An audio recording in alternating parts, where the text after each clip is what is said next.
Olá, sejam bem-vindos a mais uma videoaula do Instituto Monitor. O nosso assunto de hoje é camada de transporte do modelo OSI. Tópico a ser abordado nessa aula, camada 4 de transporte modelo OSI. Ao término desta aula, você deverá ser capaz de entender o funcionamento da camada de transporte do modelo OSI.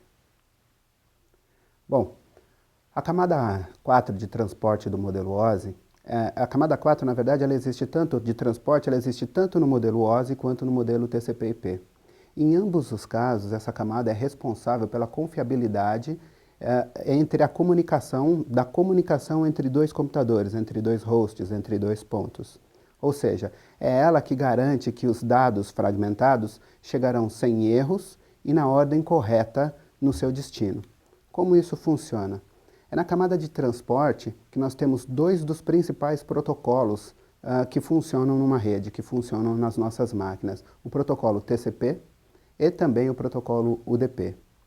Antes de qualquer comunicação, o protocolo TCP ele faz uma espécie de negociação com o destino. Como assim uma negociação? Na verdade, o que ocorre aqui é o que nós chamamos de three-way handshake.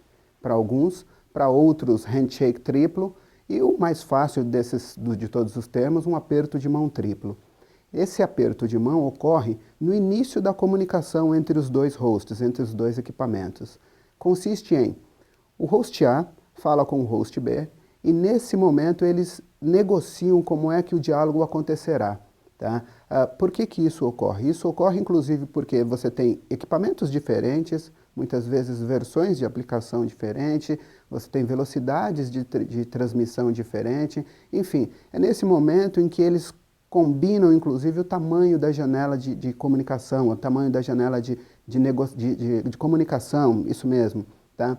É nesse momento em que as bases do diálogo entre a máquina A e a máquina B serão definidas. Isso ocorre porque o TCP ele tem as suas vantagens. Tanto o TCP quanto o UDP possuem suas vantagens. Tá? Se a sua aplicação, ou se a aplicação que você está usando nesse momento optar por usar o TCP, o que ocorre com os dados? Os dados são fragmentados, isso vai ocorrer também com o UDP, não tenha dúvidas disso, só que o TCP ele faz controles. Então o TCP ele envia os seus dados, ele fragmenta os seus dados, esses fragmentos são enviados pela rede e são controlados. Dessa maneira ele sabe quando precisa retransmitir ou e avisa também quando a transmissão acaba. Tá? Só para vocês entenderem um pouquinho do porquê que isso ocorre, o TCP nós chamamos de uma camada fim a fim. O que isso quer dizer? Quer dizer que tanto o hardware, o seu hardware, quanto o seu software, eles se comunicam diretamente com o hardware e o software lá no destino. Isso independe de qualquer situação, independe do número de equipamentos pelos quais essa comunicação vai passar. Quando nós estamos dentro de uma rede LAN, é fácil entender isso daí. Muito provavelmente o seu dispositivo fala com o switch e do switch fala com o dispositivo de destino. Ou seja, ponto A fala com o switch, que é o seu concentrador, você deve lembrar disso lá na aula de topologia, fala com o switch, que é o seu concentrador. O que o switch faz? Ele então olha onde está o destino, em que porta está o destino, e dispara para aquela porta os fragmentos de dados que você está transmitindo. Tá? Então, aqui ficou fácil, só existe um equipamento entre a origem e o destino. Imagine isso numa rede de longa distância, numa rede WAN, por exemplo. Então, tenta imaginar essa situação. Dependendo de como a sua rede WAN está configurada, você provavelmente deve usar um ISP, um Internet Service Provider. Esse cidadão é quem vai te dar aí a rede, vai te dar o caminho, né, que a sua informação deve seguir da tua rede A, vamos dizer assim, para a sua rede B. E você não sabe quantos dispositivos de conexão, quantos dispositivos de rede existem entre o teu roteador, né, entre o roteador que está aqui na tua rede LAN e o roteador que está lá na sua rede, no seu destino, lá na outra ponta, na sua outra rede LAN. Lembra que a rede WAN é composta de duas ou mais redes LANs. Tá? Então eu tenho aqui na minha rede A um roteador e tenho lá na minha rede B um outro roteador. A comunicação está acontecendo do host A no host B, lá na LAN 2, vamos dizer dessa maneira. Mas quantos dispositivos existem aí dentro da rede do Internet Service Provider? Não sei te dizer. Depende muito da distância, depende muito do provedor, depende muito do contrato que você faz. Dependendo da situação, talvez exija aí um certo grau de SLA, ou seja, eu posso ficar fora da rede, eu posso ficar com o meu serviço down um determinado período. Então, ele vai fazer um trabalho lá dentro da rede dele, de maneira a garantir que o seu serviço fique no ar o tempo todo. Assim sendo, quando o TCP quando o TCP estabelece comunicação com o computador de destino, não importa, a gente chama de camada fim a fim, como eu estava dizendo, e não importa qual o caminho que essa comunicação vai fazer. Tá? O que ocorre é que tanto o hardware quanto o software do meu host está diretamente conectado com o hardware e o software do host de destino. É meio difícil de entender num primeiro momento, mas é isso mesmo. Imagine então um tubo, algo assim, saindo do teu computador, passando por várias situações, por vários caminhos, por vários entroncamentos, vamos dizer assim, e chegando lá no computador de destino. É através desse tubo que a comunicação será estabelecida, tá? Uma vez feito isso, uma vez estabelecida essa comunicação, aí sim, o TCP, ele faz o que eu disse, o aperto de mão triplo, define as bases da comunicação. O TCP é seguro porque, uma vez estabelecida também essa comunicação, os dados, como eu disse, são fragmentados e, uma vez fragmentados, são transmitidos. Tenta imaginar, então, o que ocorre se nesse caminho todo algum dispositivo está fora, ou algum dispositivo tem um delay, ou seja, ele demora um pouquinho mais para retransmitir determinada quantidade de fragmentos daquele seu dado, tá? Daquele seu pacote. O que ocorre? Ocorre que ele chega atrasado lá do outro lado. Vamos fazer aqui um exercício só de raciocínio. Então, tenta imaginar a seguinte situação. O pacote 1, 2, 3, 4, eles passaram. E aquele dispositivo sofreu um pequeno delay e ele segurou o pacote 5 e 6. Tá? Ele segura ali, por qualquer razão, aquilo fica retido, ele não consegue transmitir. O que ocorre, então, com o pacote 7, 8, 9 e 10? Eles passam na frente do pacote 5 e 6, dos fragmentos 5 e 6. Chegando lá no destino, o que acaba acontecendo é que você tem 1, 2, 3 e 4, os 5 e 6 estão atrasados, então você tem 7, 8, 9 e 10.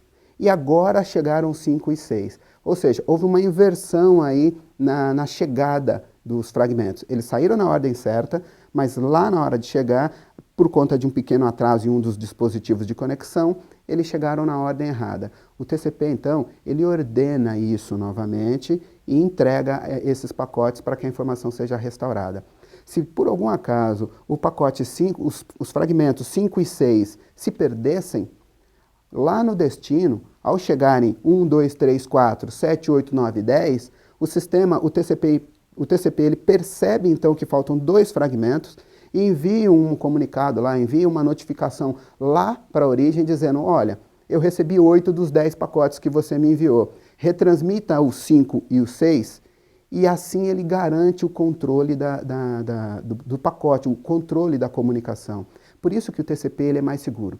Só que, por outro lado, ele tem algumas desvantagens. Ele cria um número maior de overheads na rede. Ou seja, para fazer todo esse controle, ele precisa, então, enviar outras informações ali naquela mesma comunicação para que isso seja controlado, para que isso seja sabido, vamos dizer assim. Eu não consigo controlar aquilo que eu não conheço. Então, todas as informações necessárias para que a comunicação seja capaz de se recuperar, também é transmitido. Dessa maneira, ele é um pouco mais lento do que deveria ser. Ele é um pouco mais lento do que o UDP. O UDP, por sua vez, ele não faz nenhum tipo de controle. Então, por isso, o UDP ele é mais rápido que o TCP. Tá?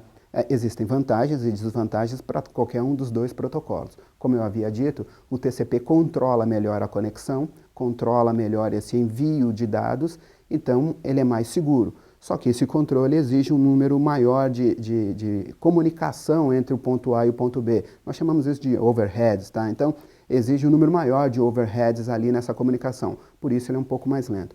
O UDP, por exemplo, o UDP, por sua vez, ele não faz esse controle, tá? Então, se retomarmos aquele exemplo dos 10 fragmentos, o que ocorre no UDP? O UDP, ele pode enviar os fragmentos da mesma forma que o TCP. 1, 2, 3, 4... um pouquinho, demora ali um pouquinho, 5, 6, e depois conclui, 7, 8, 9, 10. O UDP, uma vez que ele fez isso, uma vez feito isso, enviado esses pacotes, para ele dá a tarefa como pronta. A tarefa, a missão está cumprida, pronto. Ele não se preocupa se o destino vai receber esses pacotes, se os pacotes vão chegar lá, se os fragmentos, melhor dizendo, vão chegar lá na ordem correta. O UDP não faz nada disso, ele simplesmente transmite. Então, o que a gente costuma orientar, o que a gente costuma dizer é, dependendo do que você vai fazer, é importante que você use o TCP, ele é mais seguro. Dependendo da aplicação que você for usar, talvez seja interessante usar o UDP. Um exemplo clássico de UDP é o FTP. Dependendo da situação, o FTP ele usa TCP, dependendo da versão dele, ou UDP. E por quê? Porque ele simplesmente não precisa controlar nada. Ah, não, eu preciso controlar alguma coisa. Então eu uso uma outra versão do FTP. Só para vocês entenderem um pouquinho a diferença entre um e outro. A camada 4 de transporte, então, ela é bastante importante. E dentro dela nós temos dois protocolos fundamentais na comunicação, TCP e UDP. Como eu acabei de falar, TCP controla melhor a comunicação, é um protocolo mais seguro, só que por conta disso, né, por conta de toda essa segurança, ele é um pouco mais lento, e o UDP é um protocolo mais rápido, mas ele não controla nada, não tem segurança nenhuma. Dependendo do tipo de comunicação que você for fazer, você tem que optar entre TCP ou UDP. É isso. Chegamos ao final de mais uma videoaula do Instituto Monitor sobre camada 4 de transporte do modelo OSI. Espero que você tenha gostado. Frequente nossas redes sociais e até a próxima.